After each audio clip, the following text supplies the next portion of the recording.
আজকে মনির বাবা দুপুরে খাবে না, তাহলে ভাবলাম আমারও ছুটি, মানে রান্নাঘর থেকে আর কি। কিন্তু বাচ্চা কাচ্চারা যেহেতু আছে এই জন্য ইচ্ছে থাকলে উপায় নেই, নিজের জন্য হলে হয়তো কিছু রান্নাই করতাম না সেরকম, কিন্তু যেহেতু বাচ্চারা আছে রান্না করাই লাগবে। আর আমি মনে হচ্ছে দিন দিন অলস হয়ে যাচ্ছি। এছাড়াও আজকে বিকেলে বানিয়েছিলাম জামাইয়ের মন খুশি হয়ে যাবে দেখে এইরকম একটা অনেক সুন্দর কিউট পুডিং। জামাই দেখলেই তার মনটা ভরে যাবে, শুধু জামাই না, আমার কাছে মনে হয় যেই দেখবে তার কাছেই অনেক বেশি ভালো লাগবে। আর কাটার চাইতে মনে হয় সাজিয়েই রেখে দিয়ে এরকম একটা পুডিং। এছাড়াও আমি কিন্তু হার্ট শেপ বানিয়ে দিয়েছিলাম, এই জন্য জামাই আরো বেশি খুশি হয়ে গিয়েছে। তো জামাই ছিল না বাসায়, এই জন্য বাচ্চাদের জন্য কি রান্না করলাম। এছাড়াও আমি কেন বললাম অলস হয়ে গিয়েছি, এছাড়াও কি পুডিং বানিয়েছি জামাইয়ের মন খুশি করার জন্য, সবকিছুই আজকে আপনাদের সাথে শেয়ার করবো। আশা করি অনেক ভালো লাগবে। আসসালামু আলাইকুম, কেমন আছেন সবাই? এই তো সকালের নাস্তা বানাতে চলে এসেছি রান্নাঘরে। আজকে সকালে পরোটা বানাচ্ছি, আর আমার কাছে কেন জানি মনে হয় রুটির চাইতে পরোটাটাই আমার কাছে বানাতে বেশি সহজ লাগে, এই জন্য আমি রুটির চেয়ে পরোটাটাই বেশি বানাই আর কি।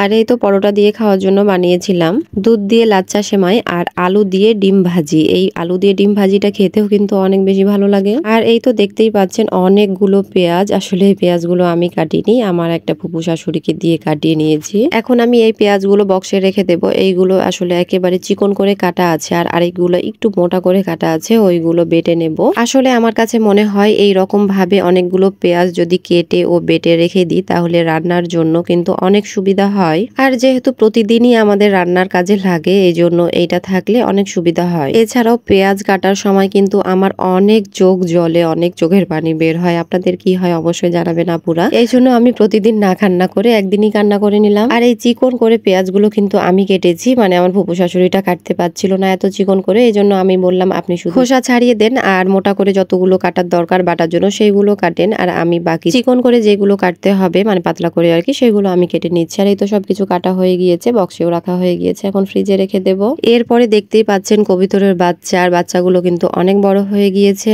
তবে এই রকম কবিতরই খেতে ভালো লাগে, একেবারে ছোট ছোট কবিতর খেতে ভালো লাগে না, কিন্তু একটু বেশি বড় হয়ে গেছে এই জন্য। এই তো দেখতেই পাচ্ছেন 3টা কবিতর পেয়েছি, আর একটা কবিতর কিন্তু উড়ে গেছে। আমি যখনই কবিতরগুলো ধরতে গিয়েছি একটা কবিতর উড়ে গিয়েছে, আর এই 3টাও কিন্তু উড়ার মতো হয়ে গিয়েছে, কিন্তু খুব কষ্টে কোনো রকম এই 3টাকে ধরতে পেরেছি, কিন্তু একটা তো আর ধরতে পারলাম না, এই জন্য একটু মনটা খারাপই ছিল। তারপরেও সারাদিনই ধরার চেষ্টা করব, এরপরেও যদি না ধরতে পারি আমার মনে হয় সন্ধ্যার দিকে তার বাসাতে তো আসবেই, আর তখনই ধরে নেব। তো দেখা যাক পারি কিনা। আর এই তো দেখেন কোথায় বসে আছে, এমন জায়গায় বসে আছে ইচ্ছে থাকলে উপায় নেই। এর উপরে তো এই বাচ্চাটা এখন উঠতে পারে, ধরতে গেলেই সে উড়ে যাবে।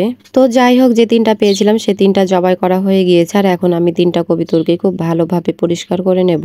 আসলে কবিতরের বাচ্চার এই গায়ের লোমগুলো কিন্তু একেবারেই নরম থাকে, এই জন্য আর উঠাতে অসুবিধা হয় না। আমি 3টারই খুব ভালোভাবে সবগুলো উঠিয়ে এখন গ্যাসের চুলায় পুরাই নিয়েছি 3টায়। আর এই তো এখন কাটা শুরু করে দিয়েছি। আমি 3টা কবিতরকেই কেটে নিলাম। এই 3টা কবিতরের মধ্যে আজকে আমি 2টা কবিতর রান্না করব, আর একটা রেখে দেব, দেখা যাক ওইটা যদি পাই তাহলে একসাথে রান্না করা হবে। এই জন্য আসলে আমার অলসতার জন্যই আজকে কবিতরের বাচ্চাটা উড়ে গেল, কারণ আমি কয়েকদিন থেকেই নামাবো নামাবো করছি, নামানো হচ্ছে না, এই জন্যই আমি নিজেকে অলস বললাম আর কি। আর এই তো রান্না করতে এসে দেখি পেঁয়াজ বাটা নেই, এই জন্য আমি এখন ব্লেন্ডারে ব্লেন্ড করে নেব আর পেঁয়াজগুলো বেটে নেব।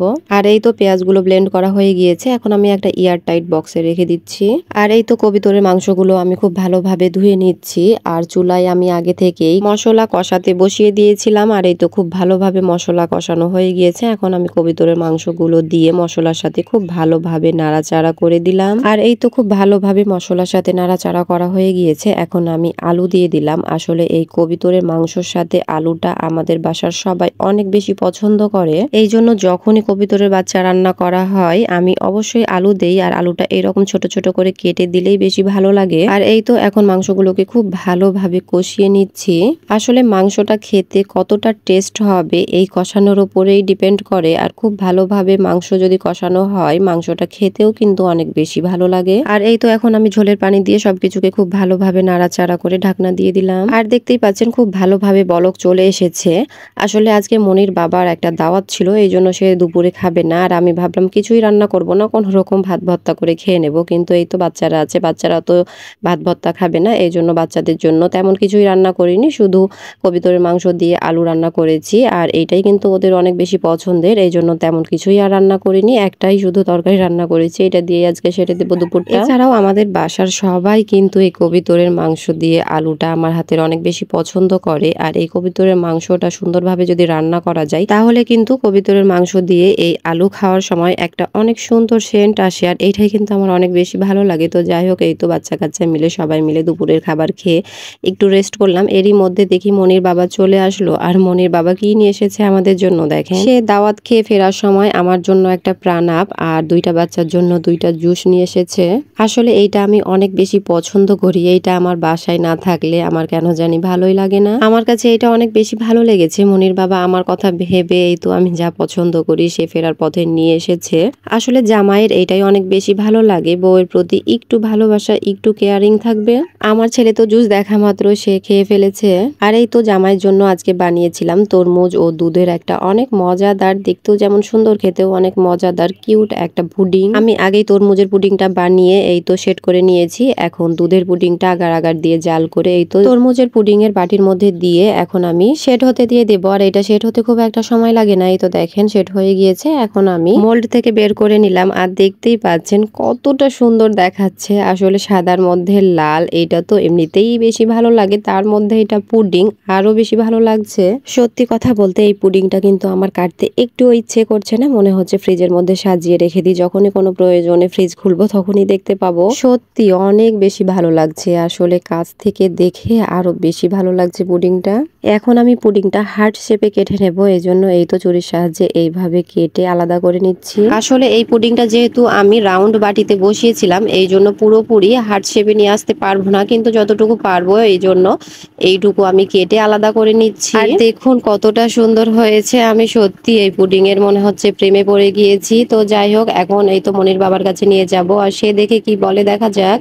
আর এই তো মনির বাবা রুমে ছিল, আমি রুমে নিয়ে চলে আসলাম। আর এসে সে দেখে তো প্রচুর খুশি যে এটা কি বানিয়েছো, দেখতে তো অনেক সুন্দর লাগছে। তো আমি বললাম তোমার জন্যই স্পেশালি বানিয়েছি আর হার্ট শেপ করেছি, দেখো হয়েছে কিনা। সে বলছে আচ্ছা অনেক ভালো হয়েছে, তো দেখি এখন খেতে কেমন হয়েছে। কিন্তু আমি এই পুডিংটা এখন রুমে নিয়ে এসেই অনেক বিপদে পড়ে গিয়েছি।